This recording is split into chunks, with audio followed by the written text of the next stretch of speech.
So this is a double-ended dreadlock tutorial in purple from right out of the package to the very end. So I take them out of the package, obviously unbraid them, usually split them into two, tie them up here, my DIY Jimmy rigged shelf, and I steam them just to get all the kinks out, make them straight.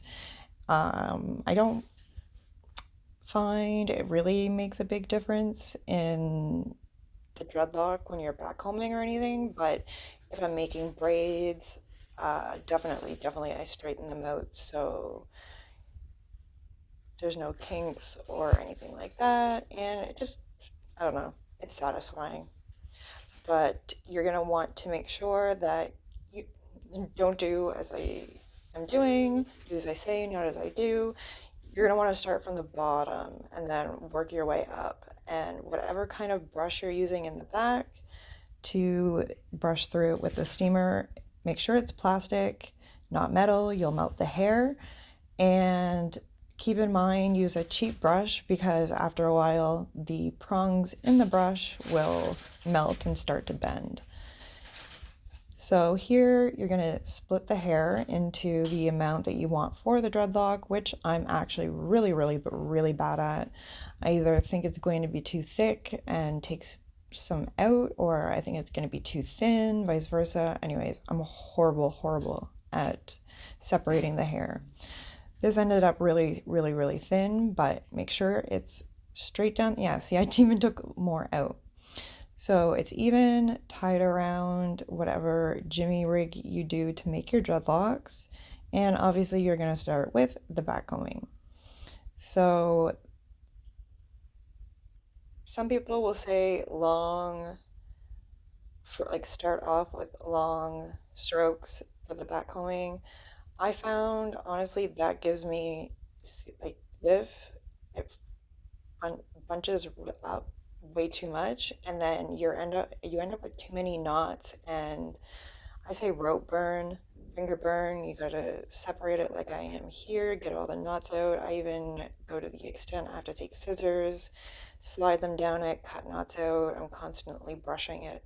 So honestly, the easier way is to do small, tight back combing, I guess. I don't do it in the video, but instead of, long, like backcombing, you're gonna, as if it's the end of, like, you're getting close to being done backcombing and you're just tightening it up. Do that right from the beginning, because working down away from the end, sometimes you can lose inches too off the dreadlock just because you've got to cut knots out so many times. But anyways, yeah, you're gonna backcomb and backcomb until the cows come home, until your life depends on it. And when you're done backcombing one side, you take it off your jimmy rig, switch it around, and do the exact same thing on the other side. So I am also going to show you a special, it's not really special, but the technique I use for my twist seals, or you can use this technique as well for regular crocheting dreadlocks. But for the twist and seals, when you do this method that you'll see in a bit here, they are 100% guaranteed to not come undone. So they will never ever come unraveled, and you won't have to, I mean, touch them up, yeah, but you'll never have to re-twist them or reseal them yourself. So, and you can always roll it between your palms just to see if there's any bumps or loose spots. Sometimes I tend to always go back afterwards, and as I'm crocheting down the dread, and just backcomb more and more as I get to the bottom. As you go, just whatever your technique is, how you feel comfortable. Doing it this way, it's a lot, I find it's just a lot more elbow grease because you're brushing too much, your hands get burnt, and yeah, there's too many knots. So now we're on to the other side. The exact same thing. Would you imagine? Okay, so you can use a two needle crochet hook. I went back afterwards with the needle crochet hook, and this is the trick. So you're going to take it with the hooks facing upwards towards you and basically just pull down, like you put it in on an angle and you pull away from you and up and out. So it's almost kind of like backhoeing, but with the crochet hook. It gives the dreadlock more density, makes it more sturdy, and you're going to do that around all the sides of the dread and all the way down. So I'm left-handed, sorry my hand's in the way, but you do that the whole way down, and I found 3-prong. See, I switched. It was actually a lot faster, and you just go all the way down, and you can do this quick and make it loose at first, and then if you want to go back and find your like either loose spots or whatever, because can be a long process, but either way it's definitely worth it, especially if you're going to be making twists and seals, because like I said, they will not come unraveled. So you're going to do this the whole way down, like I said, and make sure you go around like the underneath of the dread, side of the dread, everything.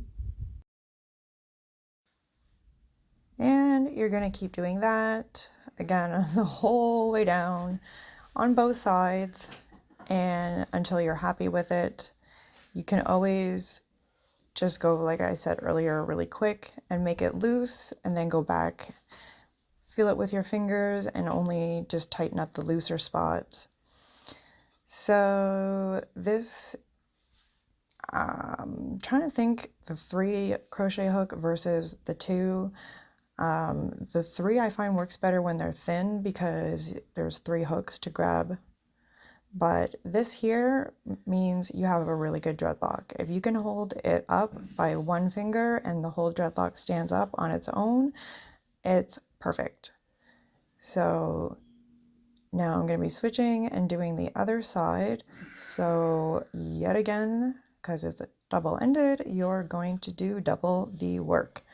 So again, I'm going in with the 3 and just basically stab, stab, stab, stab, stab, stab, or back combing with a crochet hook.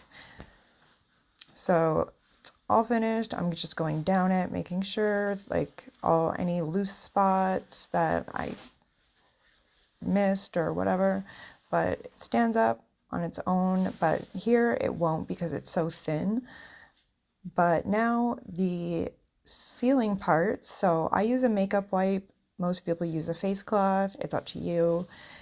And a straightener. I use mine on full heat. I don't keep it on for long. So you're going to twist your dreadlock and twist it, hence twist seal. Put your face cloth or whatever, make sure it's wet, and then you're going to just drag your straightener across really quickly, and you want to make sure you see the steam because then you know it's working. Keep twisting and then slide it down. Make sure you don't miss any gaps either. I've done that and had to go back and you have to retwist the whole thing. Then when you get to the very end, you just hold on to your whatever it is that you're using to seal the dread. You hold on to that and keep the straightener on it and just slide both of them down at the same time, and it gives you a perfect pencil sealed end. So as you can see here, it's got the durability of a crocheted dreadlock, but the flexibility of a twist sealed, and it's going to get even more flexible. So I do this with all my dreads. I've got 2 steamers. This one's my favorite, but I have a little hook here and I put the dread on right dead center in the middle. So this is the final steaming. It makes it a little bit more flexible. And when I do take more time, I really, really hold it tight and get a really good crease in the middle. It's just easier when you install them. That way you know exactly where the middle of the dreadlock is. And this is the finished result. So as you can see, twist sealed, it's nice and wavy and flexible, but I guarantee you 110% that will never come unraveled.